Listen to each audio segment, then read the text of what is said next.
Meu marido me deu um vestido de presente e me ligou logo depois perguntando se eu tinha gostado.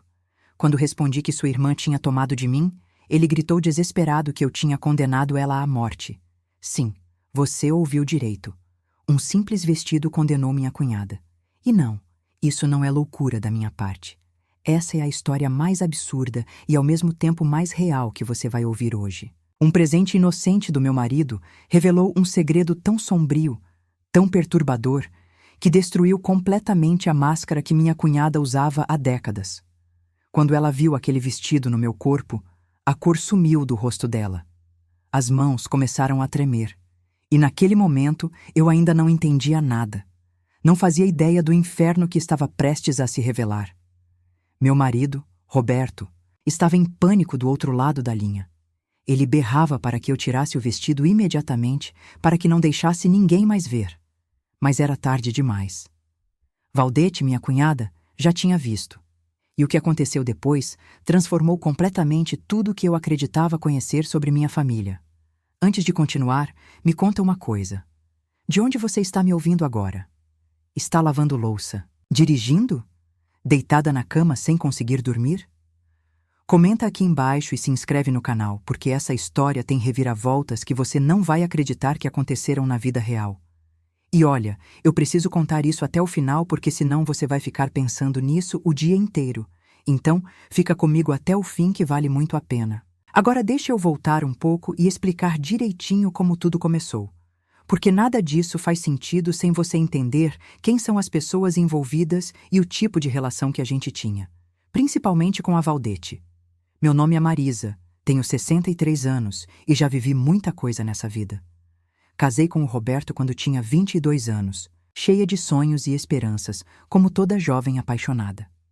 Ele era um homem trabalhador, honesto, desses que acordam cedo e voltam tarde para casa. A gente construiu nossa vida tijolo por tijolo. Tivemos 2 filhos lindos, o Carlos e a Fernanda, que hoje já estão criados e com suas próprias famílias. Durante todos esses anos de casamento, sempre fui aquela esposa dedicada. Cuidava da casa, dos filhos, do marido e ainda trabalhava fora para ajudar nas despesas. Passei décadas acordando às 5 da manhã para deixar marmita pronta, roupa lavada e passada, casa impecável. Abri mão de muitos sonhos meus para que minha família tivesse o melhor. Nunca reclamei. Era o que se esperava de mim e eu fazia com amor. Mas tem uma pessoa nessa história que sempre foi uma pedra no meu sapato. A Valdete. Irmã mais nova do Roberto. Solteira, sem filhos.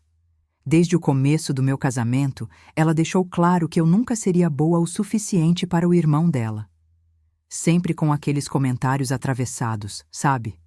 Aquelas frases que parecem elogio, mas que na verdade são críticas disfarçadas. Quando eu fazia um bolo para o aniversário do Roberto, ela dizia assim: olha, ficou bonitinho, Marisa, mas não é como aquele que a nossa mãe fazia, né? Aquele sim era especial. Quando eu arrumava a casa toda para receber visitas, ela passava o dedo nos móveis procurando poeira e soltava: nossa, você deve estar tão cansada que nem deu conta de limpar direito aqui atrás. Sempre assim. 40 anos de alfinetadas. Roberto sempre relevava. Dizia que era jeito dela, que ela não tinha maldade, que eu era sensível demais. E olha, eu tentava acreditar nisso. Tentava mesmo, porque Valdete era a irmã dele, sangue do sangue dele, e eu não queria ser a esposa chata que fica colocando o marido contra a família. Com o tempo fui aprendendo a engolir as ofensas em seco. Virava a outra face, como minha mãe sempre me ensinou. Mas no fundo, lá no fundinho mesmo, aquilo ia me corroendo por dentro. A gente se acostuma com tanta coisa errada, né? Normaliza o que deveria ser inaceitável só para manter a paz. A Valdete sempre foi uma mulher muito vaidosa. Gastava rios de dinheiro com roupas de marca, sapatos caros, bolsas importadas.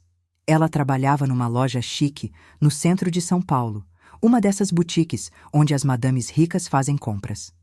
O salário dela não era grande coisa, mas mesmo assim, ela sempre estava impecável, toda produzida. A gente nunca entendeu muito bem como ela conseguia bancar aquele padrão de vida, mas Roberto dizia que ela devia parcelar tudo no cartão ou ter uma reserva que a gente não sabia. Eu, por outro lado, sempre fui mais simples. Minhas roupas eram compradas em lojas populares, nada de grife. Usava o que estava ao meu alcance e pronto. Nunca fui de vaidade excessiva. Sempre priorizei gastar com a casa e com os filhos ao invés de gastar comigo mesma. E a Valdete fazia questão de me lembrar disso o tempo todo. Ah, Marisa, você ainda usa essa sandália? Tá tão velha, né? Ou então, nossa cunhada, essa blusa aí parece de camelô. Roberto devia te dar um dinheiro para você se arrumar melhor. Você é a esposa dele, precisa se cuidar. Como se eu não me cuidasse. Como se eu fosse desleixada. Mas eu engolia calada. Os anos foram passando e a situação foi ficando cada vez mais pesada. Valdete começou a aparecer mais em casa, principalmente depois que nossa sogra faleceu há uns 5 anos. Ela ficou sozinha, sem ninguém, e Roberto ficou com pena. Começou a convidá-la para almoçar todo domingo, para passar as festas de fim de ano com a gente, para ir junto em passeios de família. Eu não podia reclamar, né? Era irmã dele. Mas, sinceramente, aquilo me tirava a paz. Todo domingo eu tinha que ouvir as indiretas dela. Todo Natal, todo aniversário, lá estava ela com seus comentários venenosos. Até que aconteceu algo que mudou completamente o jogo. Roberto recebeu uma promoção no trabalho. Depois de 30 anos na mesma empresa, finalmente reconheceram o valor dele. Com o aumento no salário, ele ficou todo feliz querendo me presentear. Dizia que eu merecia, que tinha me sacrificado demais todos esses anos. Ele viajou a trabalho para o Rio de Janeiro e me ligou de lá, dizendo que tinha visto um vestido lindo numa vitrine e que ia comprar para mim. Fiquei até sem graça. Falei que não precisava, que ele já fazia muito por mim. Mas ele insistiu. Disse que queria me ver bonita, que eu merecia coisas boas também. Quando ele voltou da viagem, trouxe uma caixa lindamente embrulhada. Papel de seda, laço de cetim, aquela coisa toda.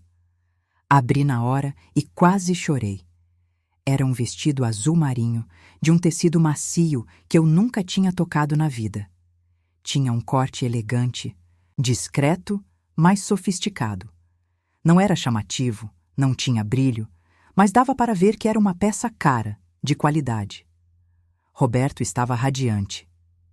Experimenta, amor. Quero ver como fica em você. Fui para o quarto e vesti. Quando me olhei no espelho, quase não me reconheci. Aquele vestido me transformava. Me deixava elegante, bonita, valorizada. Fazia tempo que eu não me sentia assim. Desci as escadas toda emocionada para mostrar para o Roberto e bem nessa hora a Valdete chegou. Era sábado, ela tinha combinado de almoçar com a gente. Quando ela me viu naquele vestido, a reação foi estranha. Os olhos dela arregalaram, a boca abriu, e ela ficou pálida. Mas tipo pálida mesmo, como se tivesse visto um fantasma. Marisa, onde você conseguiu esse vestido? A voz dela saiu trêmula, diferente do tom cortante de sempre. Roberto respondeu todo orgulhoso. Comprei para ela no Rio, numa loja maravilhosa. Por quê? Gostou? Você acha que ficou bom nela? A Valdete não respondeu. Ela continuou me encarando com aquele olhar esquisito. Depois disse que estava se sentindo mal, que ia embora. E saiu correndo da nossa casa. Foi tão estranho que até o Roberto ficou sem entender. Achamos que ela tinha passado mal de verdade, algum problema de saúde. Roberto até quis ligar para ver se ela tinha chegado bem em casa, mas eu disse para deixar ela descansar, que a gente ligava mais tarde. Tirei o vestido, guardei com cuidado e voltei para minhas roupas normais. Preparei o almoço e a vida seguiu. Mas aquela cena ficou na minha cabeça. O jeito que ela tinha olhado para mim, o pavor no rosto dela. Não fazia sentido. No domingo seguinte, Valdete não apareceu para o almoço. Também não atendeu às ligações do Roberto. Ele ficou preocupado, achou que ela estava doente. Na segunda-feira, ele foi até o apartamento dela depois do trabalho. Ela atendeu a porta, mas disse que estava bem, só precisando de um tempo sozinha. As semanas foram passando e Valdete continuou distante. Não vinha mais aos domingos, mal respondia às mensagens do irmão. Roberto ficava triste, achando que tinha feito algo errado. Eu tentava consolá-lo, dizendo que às vezes as pessoas precisam de espaço, que ela logo voltaria ao normal.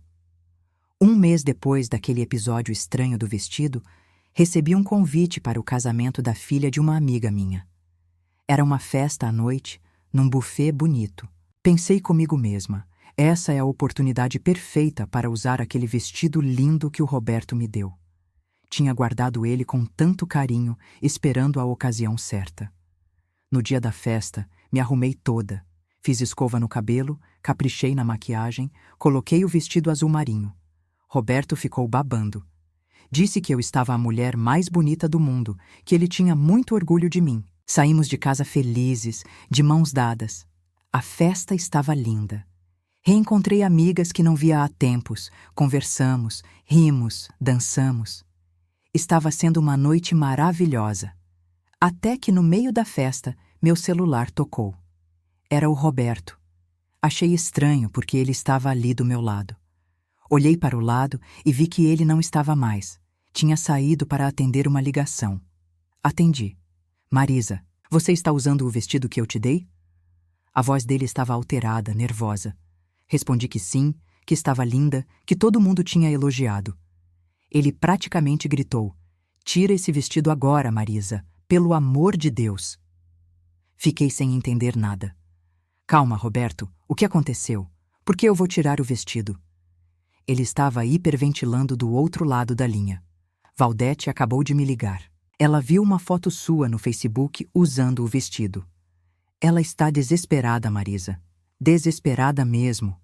E aí eu falei sem pensar muito, meio irritada já com aquela situação toda, então me desculpa, Roberto, mas sua irmã que se acostume. Ela me vê mal vestida a vida inteira. E agora que eu estou bonita, ela fica incomodada? Pois ela vai ter que engolir. Aliás, deixa eu te falar uma coisa. Quando cheguei aqui, ela estava na entrada do buffet. Não te contei ainda, mas ela estava lá, me olhando. E sabe o que ela fez? Tentou me convencer a ir embora. Disse que eu estava ridícula, que esse vestido não era para mim. Eu mandei ela cuidar da vida dela e entrei na festa. Então sim, Roberto, sua irmã viu o vestido. E daí? Do outro lado da linha, eu ouvi um grito de desespero que eu nunca vou esquecer. Não era um grito de raiva. Era de pavor mesmo, de terror. Marisa, você não entende. Você condenou minha irmã. Você a matou. Meu coração disparou. O que você está falando, Roberto? Que loucura é essa?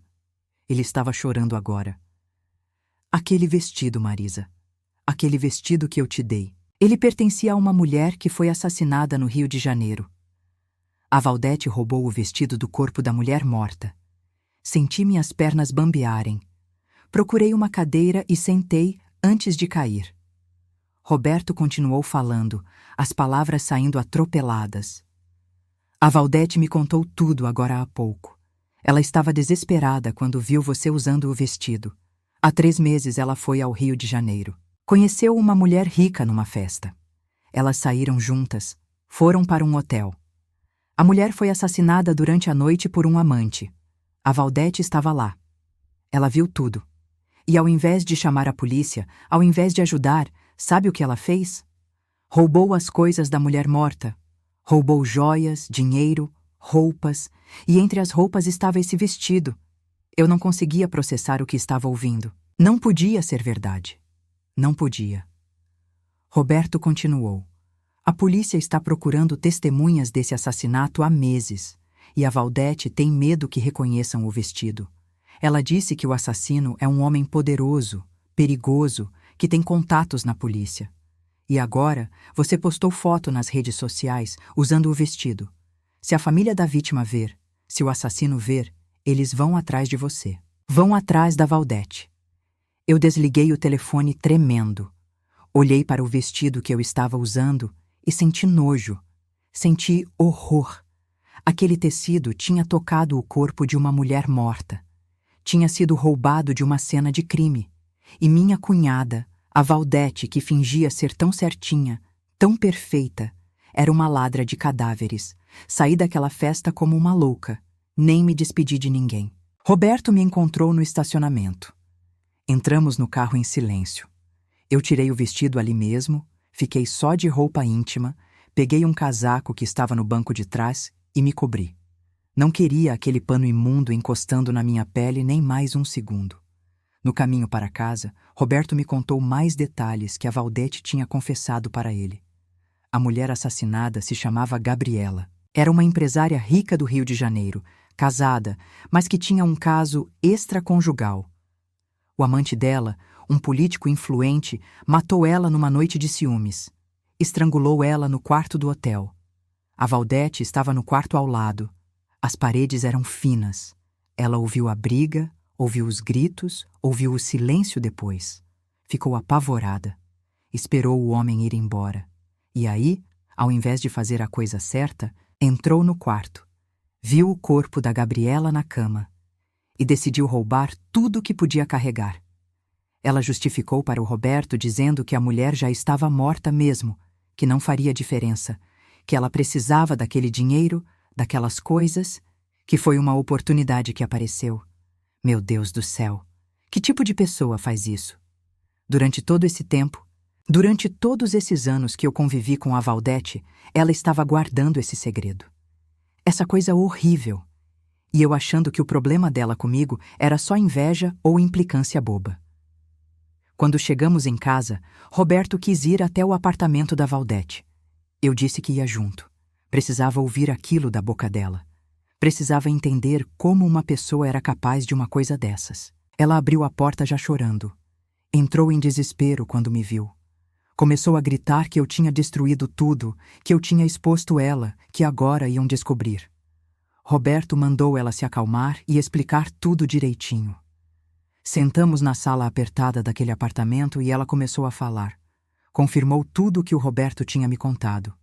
Disse que conheceu a Gabriela num bar em Copacabana. Que a mulher estava linda, cheia de joias, com roupas caríssimas. Que elas conversaram, beberam juntas. A Gabriela estava esperando o amante. Ele chegou, foi grosseiro com a Valdete, mandou ela sair. Ela foi para o quarto dela que ficava na mesma ala do hotel. De madrugada, ouviu a discussão. Ouviu o barulho de luta. Depois silêncio. Ela ficou em pânico. Pensou em chamar a recepção, mas teve medo de se envolver. Ficou quieta no quarto dela, tremendo. 1 hora depois, viu o homem saindo do quarto apressado. Esperou mais meia hora. A curiosidade e a ganância falaram mais alto. Ela sabia que a Gabriela tinha coisas valiosas. Entrou no quarto usando um lenço para não deixar impressões digitais, acredita? Como se ela fosse algum tipo de criminosa profissional. Viu o corpo da Gabriela na cama, arrumado, como se estivesse dormindo. O assassino tinha tentado disfarçar. Tinha deixado o ar-condicionado no máximo para retardar a decomposição. Valdete pegou a bolsa da mulher, as joias que estavam na penteadeira, os vestidos do armário, tudo que coube na mala dela, e fugiu do hotel antes do sol nascer. Ela pensou que estava livre, que nunca descobririam. Vendeu as joias aos poucos, usou o dinheiro, usou as roupas, até que viu o vestido azul marinho em mim e percebeu o erro que tinha cometido. Aquele vestido era especial. Era uma peça de estilista, quase exclusiva. Poucas unidades no Brasil. A família da Gabriela tinha divulgado fotos dela usando esse vestido, pedindo informações, pedindo justiça. A Valdete não sabia que o Roberto ia comprar justamente um vestido igual e me dar de presente. Quando me viu usando, entrou em pânico. E quando viu a foto na internet, teve certeza de que estava perdida. Eu olhei para aquela mulher que eu conhecia há 40 anos e não reconheci ninguém. Quem era essa pessoa? Essa criatura capaz de roubar uma mulher morta? De guardar esse segredo horrível? De deixar uma família sem respostas sobre o assassinato de alguém que amavam? Levantei e disse que ia ligar para a polícia. A Valdete se jogou no chão, agarrou minhas pernas, implorou que não. Disse que ia para a cadeia, que a vida dela ia acabar. Roberto também pediu para eu esperar, pensar bem, que ela era família. E foi nesse momento que algo dentro de mim mudou completamente. Olhei para o meu marido, para aquele homem que eu amei durante décadas, e vi que ele estava disposto a proteger uma criminosa só porque era sangue dele. Vi que para ele eu valia menos que a irmã dele. Mesmo depois de tudo que eu tinha feito, de tudo que eu tinha sacrificado, falei com uma calma que eu mesma não sabia que tinha. Roberto, Eu vou sair agora desse apartamento. Vou para casa. Amanhã de manhã vou até a delegacia e vou contar tudo o que sei sobre esse caso. Você e sua irmã têm essa noite para decidir o que vão fazer. Mas eu não vou ser cúmplice de assassinato. Eu não vou carregar esse peso. Saí de lá sem olhar para trás. Roberto correu atrás de mim, tentou me segurar, me convencer. Eu entrei num táxi e fui embora. Quando cheguei em casa, tranquei a porta. Fui para o quarto e finalmente deixei as lágrimas caírem. Chorei por horas. Chorei pela Gabriela que eu nunca conheci, mas que teve a vida roubada. Chorei por mim, pela ingenuidade de achar que conhecia as pessoas ao meu redor. Chorei pelo meu casamento que nunca mais seria o mesmo. Naquela noite não consegui dormir. Fiquei pensando em tudo. Pensando na minha vida, nas escolhas que tinha feito, em como tinha me anulado tanto para agradar os outros. E decidi que precisava mudar. Precisava tomar as rédeas da minha própria existência. No dia seguinte, bem cedo, antes de ir à polícia, fiz algo que deveria ter feito há muito tempo. Liguei para meu filho Carlos, que é advogado, e contei tudo. Ele ficou chocado. Me disse para não ir sozinha à delegacia, que ia me acompanhar, que ia me ajudar a fazer tudo da forma correta. Fomos juntos, demos nosso depoimento. Contamos tudo o que sabíamos sobre o caso da Gabriela. Os investigadores ficaram muito interessados, especialmente quando mencionei o vestido e as circunstâncias do roubo. Eles já tinham a Valdete como pessoa de interesse porque o hotel tinha câmeras e ela tinha sido vista saindo com malas pesadas na madrugada do assassinato. O que eu não esperava é o que aconteceu depois. Enquanto eu estava na delegacia, Roberto foi até lá com a Valdete. Eles também decidiram contar tudo, mas tentaram minimizar, fazer parecer menos grave. Roberto estava tentando proteger a irmã até o fim. Mas a polícia não é boba. Valdete foi presa em flagrante por receptação e ocultação de provas. Roberto quase foi preso também por obstrução da justiça, mas conseguiu escapar porque, tecnicamente, ele só soube de tudo recentemente. A história explodiu, saiu nos jornais. A família da Gabriela finalmente tinha uma testemunha do que aconteceu naquela noite. Mesmo que a Valdete não tivesse visto o assassinato em si, ela tinha informações cruciais. Descreveu o homem que saiu do quarto. A polícia conseguiu identificá-lo. Era realmente um político conhecido, casado, com conexões poderosas. Começou uma investigação enorme. Eu fui chamada várias vezes para depor. Minha vida virou de cabeça para baixo. Repórteres na porta de casa. Vizinhos me olhando com curiosidade. Foi um período horroroso. Roberto tentou voltar para casa, mas eu não deixei. Disse que precisava de tempo, de espaço. Na verdade, eu sabia que o casamento tinha acabado. Não havia como voltar atrás depois de tudo aquilo. Ele escolheu o lado dele, e eu escolhi o meu. Escolhi a verdade. Escolhi a justiça. Durante os meses que se seguiram, muita coisa aconteceu. O político foi preso. Teve um julgamento grande, mediatizado. A Valdete fez um acordo de delação premiada. Confessou tudo em troca de uma pena menor. Pegou 3 anos de prisão por receptação e ocultação.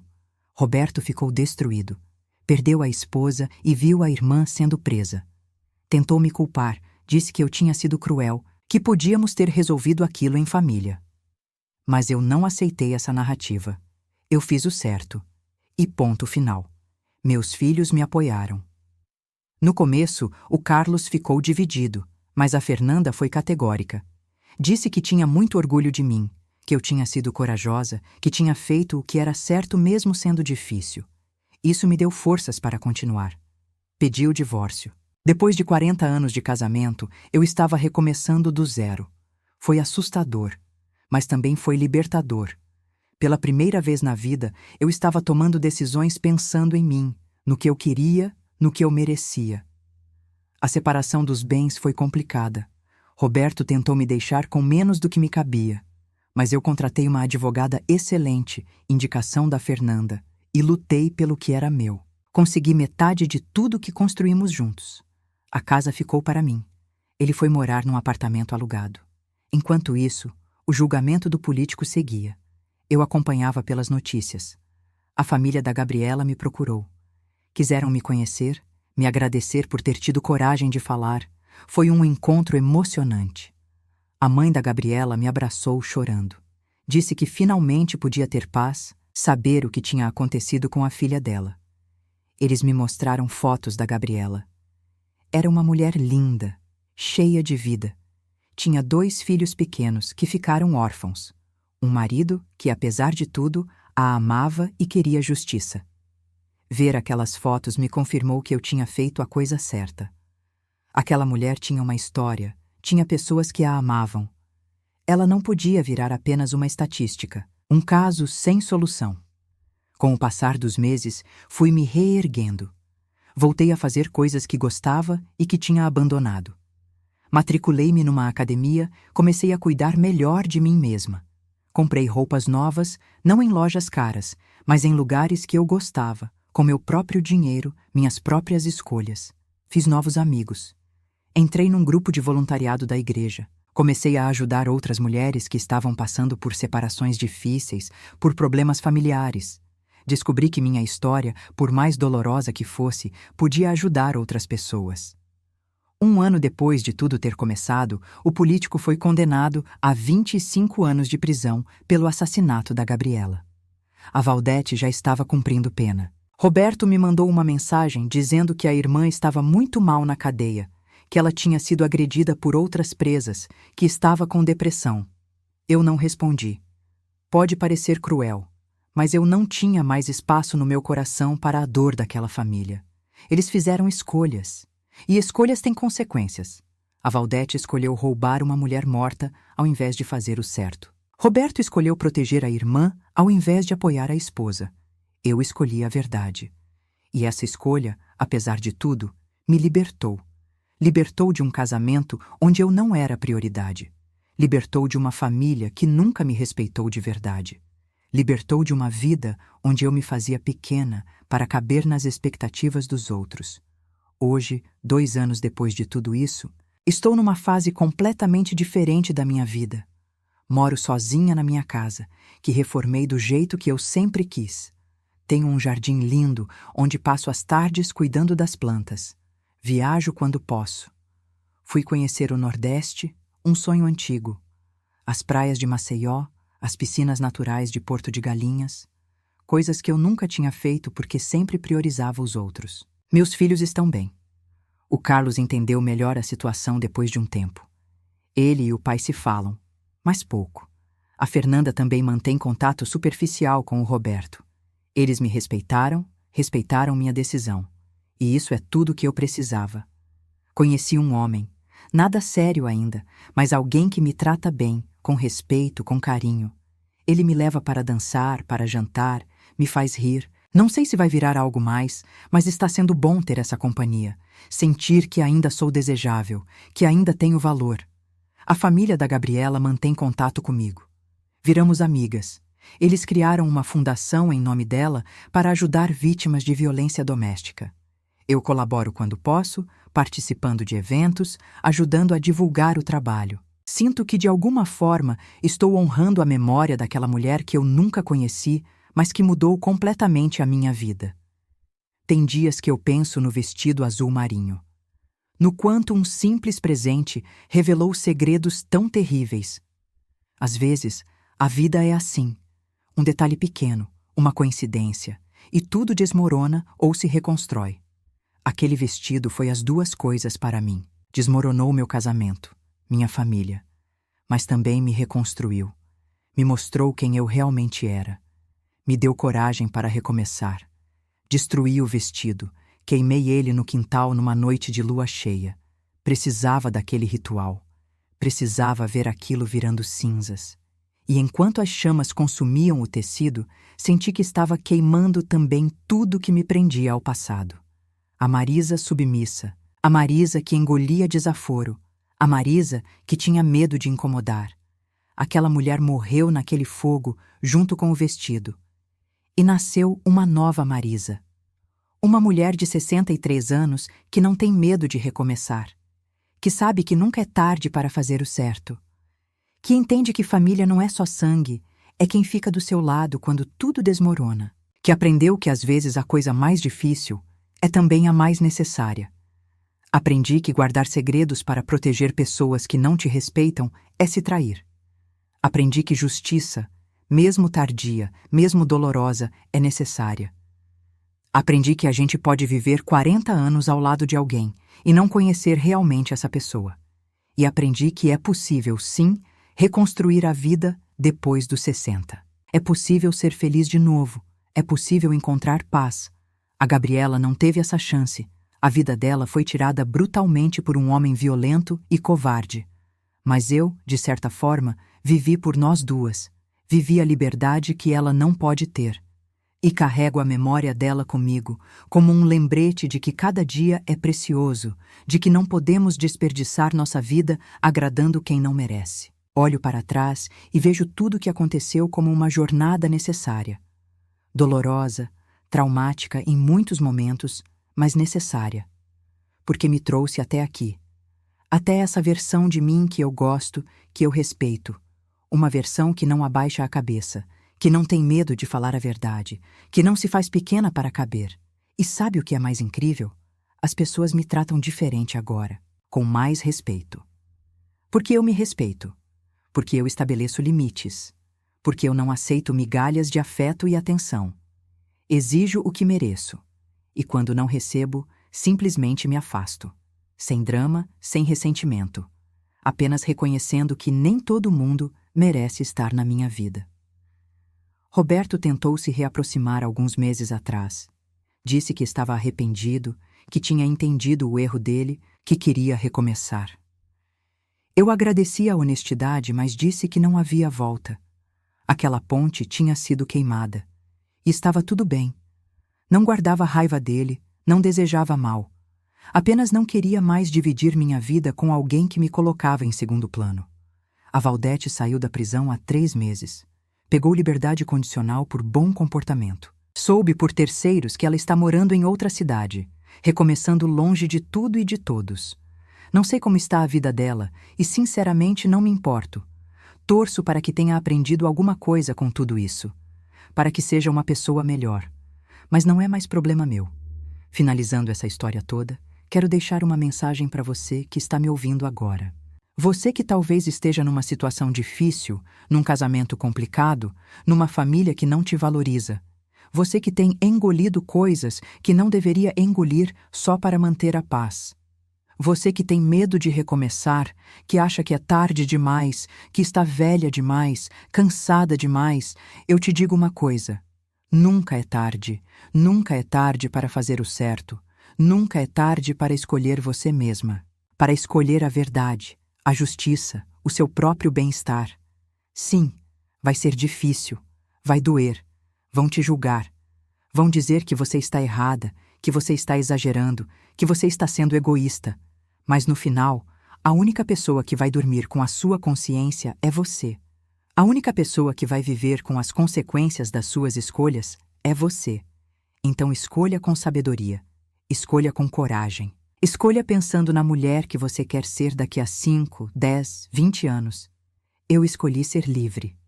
Escolhi ser verdadeira. Escolhi ser justa, mesmo quando isso custou tudo que eu conhecia. E não me arrependo nem um pouco. Porque hoje eu me olho no espelho e gosto da pessoa que vejo. Uma pessoa íntegra, forte, corajosa. Uma pessoa que fez a diferença na vida de outras pessoas, que ajudou a trazer justiça para uma família destroçada. E você, que está me escutando agora, o que você faria no meu lugar? Se você descobrisse um segredo assim, tão sombrio, envolvendo sua própria família, você teria coragem de fazer o certo, mesmo sabendo que isso destruiria tudo? Comenta aqui embaixo, quero muito saber sua opinião. E se você tem uma história parecida, de superação, de recomeço, compartilha também. A gente nunca sabe quem pode precisar ouvir isso. Obrigada por ter ficado até o final comigo nessa jornada, por ter me ouvido, por ter me acompanhado nessa história que mudou completamente a minha vida. Se inscreve no canal para ouvir mais histórias reais como essa. Histórias de pessoas comuns que passaram por situações extraordinárias. E lembra, você é mais forte do que imagina. Você é capaz de recomeçar quantas vezes forem necessárias. A vida sempre oferece uma nova chance para quem tem coragem de agarrá-la.